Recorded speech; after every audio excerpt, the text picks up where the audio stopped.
Hello, YouTube. I'm posting another video today on my 2022 Pelican Catch 110 mode. I posted a video last weekend when I had it out at the lake.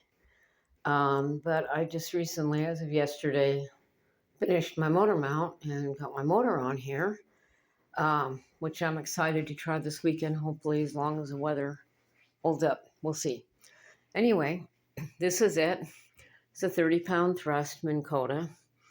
I bought this last year. I didn't even have a chance to really test it, so I'm hoping it works. I'm sure it will. But this is the motor mount here.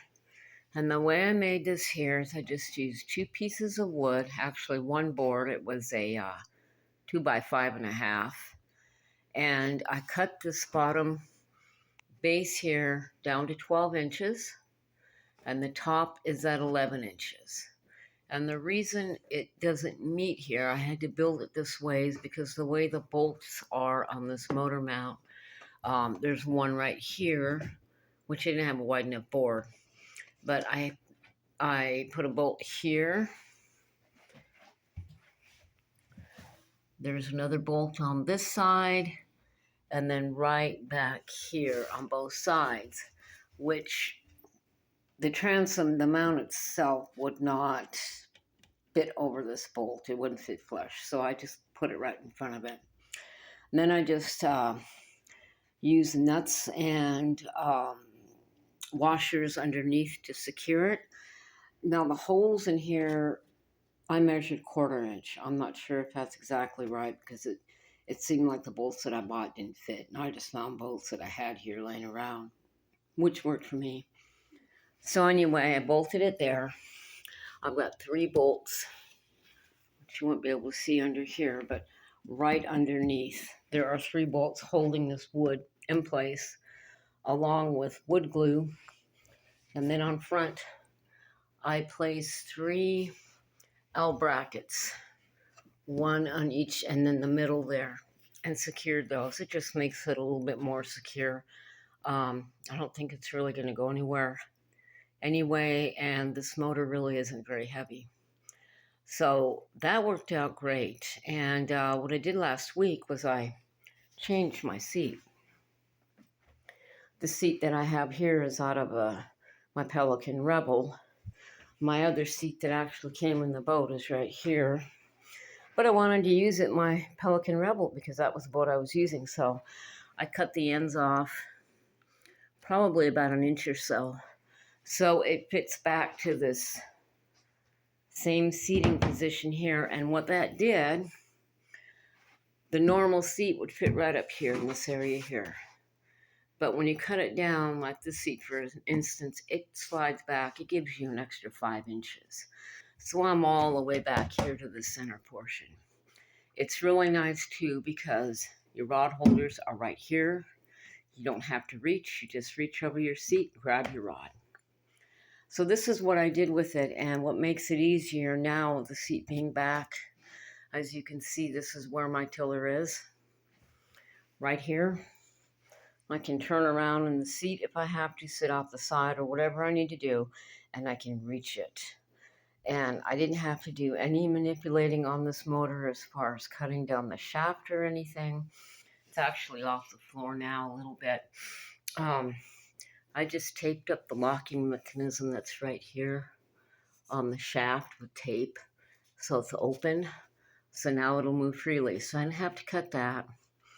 Then I just ran a rope around here with carabiners, and I have it attached there. I might have to do something different because it's not really high enough, but it just makes it so easy because I can just clip it off and on, and my motor will go down now. And I actually have about 5 inches, I believe, from the motor into the water. When I pull it up, I just reach it, pull it down, clip it, and there you go.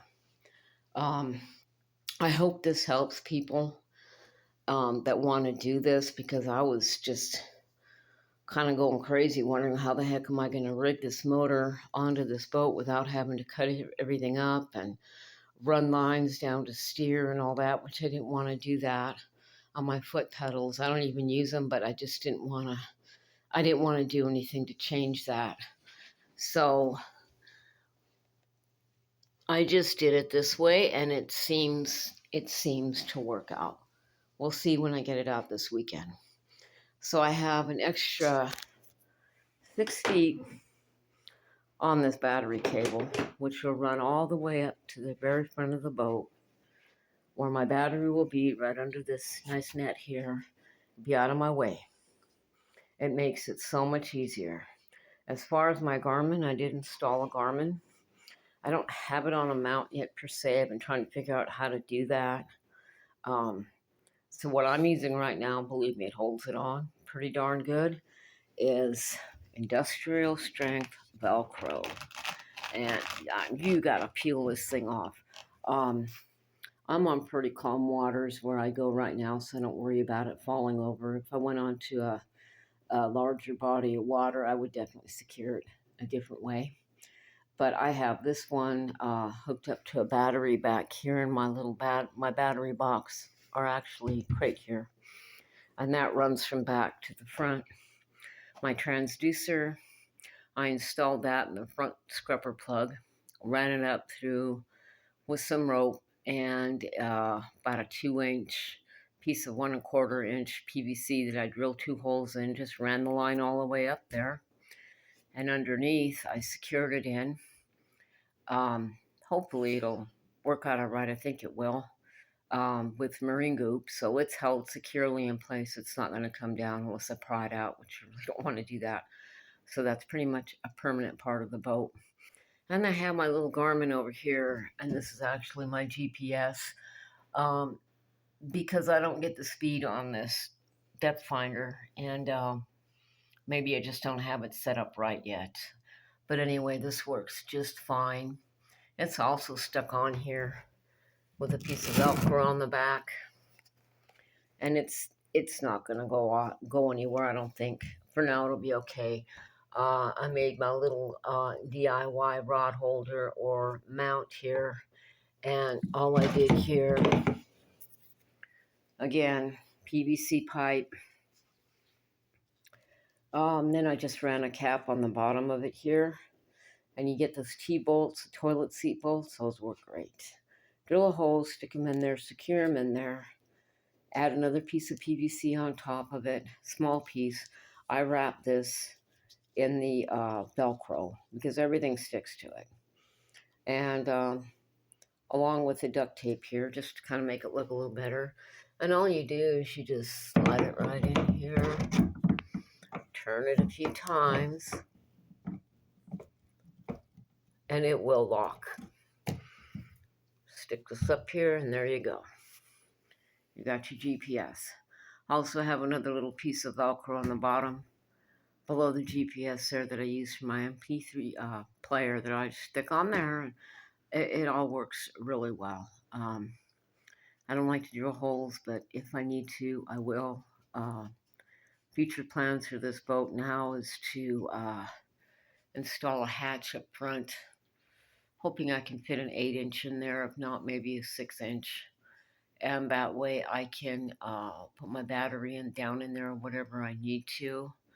The box that I do have on my battery right now is a Newport Vessels Power Center, which that has a 60 amp built-in fuse breaker on it. Now I'm not sure if I can run my motor on that, being it's a 30-pound thrust. I have a 45-pound thrust as well, a digital, very nice Minn Kota motor, but it's a long shaft.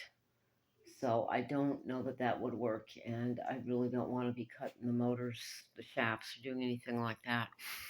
So anyway, this is it here. Hopefully get it out in the water one last time this fall before it starts snowing, which is going to happen soon. And I figured if I finish this last night, I'll try to get it out this weekend, and that way at least I'll know how it works.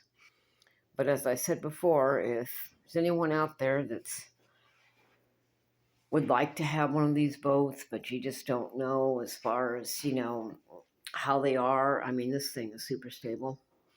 I can sit in it, I can stand in it. I'll get in it right now, and show you the room here. I'm way back here, and I have got just, I mean, the room just goes on forever. It's unbelievable, the room. And just by either changing out your seat or cutting it down will give you a lot more room. As I said, the rod holders are right here. All I have to do is grab it, and I have it. This seat here, you still have a lot of room. You have all this space on the side of your seat for your boxes. On each side, you have room underneath your seat. I think it just works out great. Anyway, thanks for watching. I hope I may have helped someone here if they have any questions on whether or not they actually want to do this. And you have a good day. Thank you.